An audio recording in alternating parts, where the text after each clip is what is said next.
রমজান মাসে আমরা প্রত্যেকেই কিছু না কিছু ইউনিক স্বাস্থ্য সমস্যায় ভুগে থাকি। আজকে আমি আপনাদের সাথে সেরকম কিছু সমস্যা এবং তার সমাধান তুলে ধরবো। এগুলো পুরোপুরি আমার পার্সোনাল এক্সপিরিয়েন্স, যেভাবে আমি এই সমস্যাগুলো ডিল করে থাকি।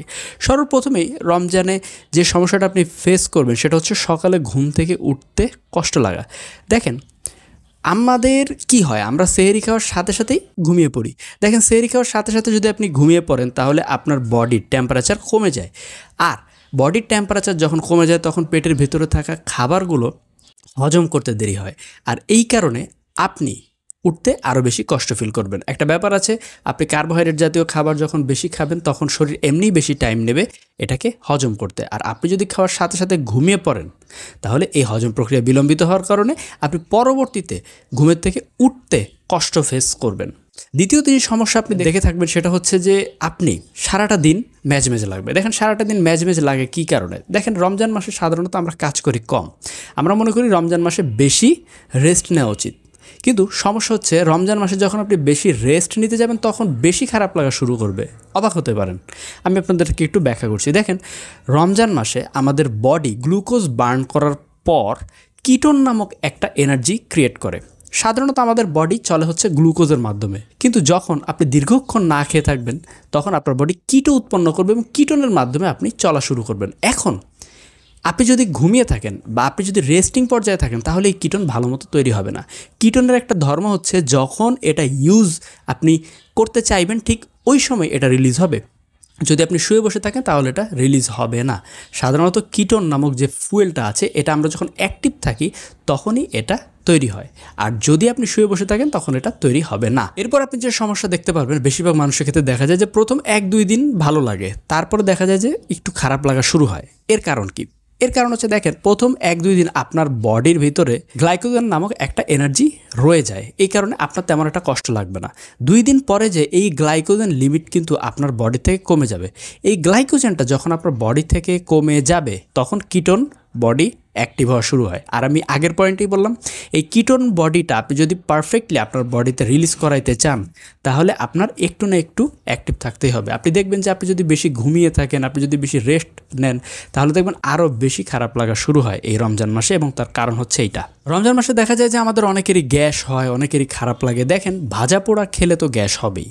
আপনি যদি প্রোবায়োটিক্স না খেয়ে প্রচুর পরিমাণে ভাজা পোড়া খান এই রমজান মাসে তাহলে এই গ্যাস থেকে আপনি বেরোতে পারবেন না। প্রোবায়োটিক্স যুক্ত খাবার আমাদের বেশি খেতে হবে, যেমন দই, কিফির, এই সব জাতীয় খাবারগুলো আমাদের বেশি খেতে হবে। প্রোবায়োটিক্স পেটটাকে ঠান্ডা রাখে এবং প্রোবায়োটিক্স আপনি যে খাবারগুলো খাচ্ছেন সেই খাবারগুলো থেকে খুব দ্রুত এনার্জি বের করে আনতে সাহায্য করে। আমরা প্রায় প্রত্যেকেই রমজান মাসে একটা ভুল করে থাকি যে আমরা ইফতার খাওয়ার পর রাতের খাবারটা অনেক দেরি করে খাই। কারণ আমরা ইফতার খাই সন্ধ্যার সময়, আমরা মনে করি রাতের খাবারটা একটু দেরি করে খাওয়া উচিত। এটা একটা মারাত্মক ভুল। ওই যে বললাম না যে সেহরি খাওয়ার সাথে সাথে ঘুমিয়ে পড়া যেমন মারাত্মক ভুল, ঠিক একইভাবে আমরা রাতের খাবার খেয়েই কিন্তু ঘুমিয়ে পড়ছি, যেই কারণে আমাদের এই হজম প্রক্রিয়াটা লেট হচ্ছে। এবং ওই যে বললাম যে সারাদিন ম্যাজমেজে ভাব, এই কারণেও কিন্তু লাগবে। এই কারণে যে কাজটা আপনার করতে হবে, আপনি সেহরি খান, কতটুকু খাবেন সেটা আপনার উপর নির্ভর করে, সেখানে বলার কিচ্ছু নাই, এটা সম্পূর্ণভাবে আপনি স্বাধীন। কিন্তু আপনি রাতে যে খাবারটা খাচ্ছেন যদি আপনি খান সেটা অবশ্যই ঘুমানোর অনেকক্ষণ আগে, 1 থেকে 1.5 ঘন্টা আগে অবশ্যই আপনি সেটা খাবেন। একটা জিনিস আপনাদের সবাইকে বলবো যে সেহরির সময় এমন খাবার খাবেন যেই খাবারগুলো হজম হতে কম সময় লাগে। যেমন আপনি যদি পেট ভরে ভাত খান, রুটি খান তাহলে এটা একটু বেশি সময় নেবে।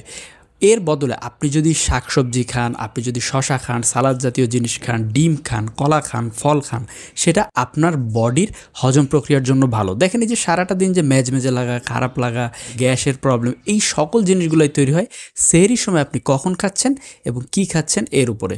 তা আমি আপনাদেরকে রিকোয়েস্ট করব যে সেহরির সময় এমন খাবার খাবেন যেই খাবারগুলো বডি খুব দ্রুত হজম করতে পারে। লাস্ট যে প্রবলেমটা নিয়ে কথা বলবো সেটা হচ্ছে বেশি পিপাসা লাগা। অনেকের কাছে খুব বেশি খারাপ লাগে, শরীর খুব তাড়াতাড়ি ডিহাইড্রেশন হয়ে যায়। এর কারণ কি?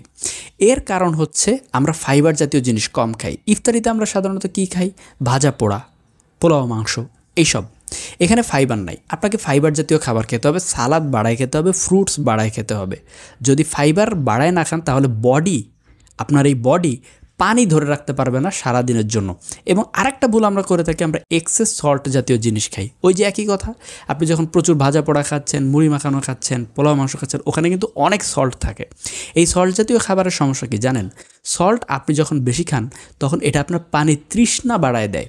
এই কারণে দেখবেন যে সল্ট জাতীয় খাবার ইফতারিতে বেশি খাওয়ার পর প্রচুর পরিমাণে পানি কিন্তু খেতে ইচ্ছা করে এবং পেটটা ভরে গেলেও পানি খাওয়ার ইচ্ছা যায় না।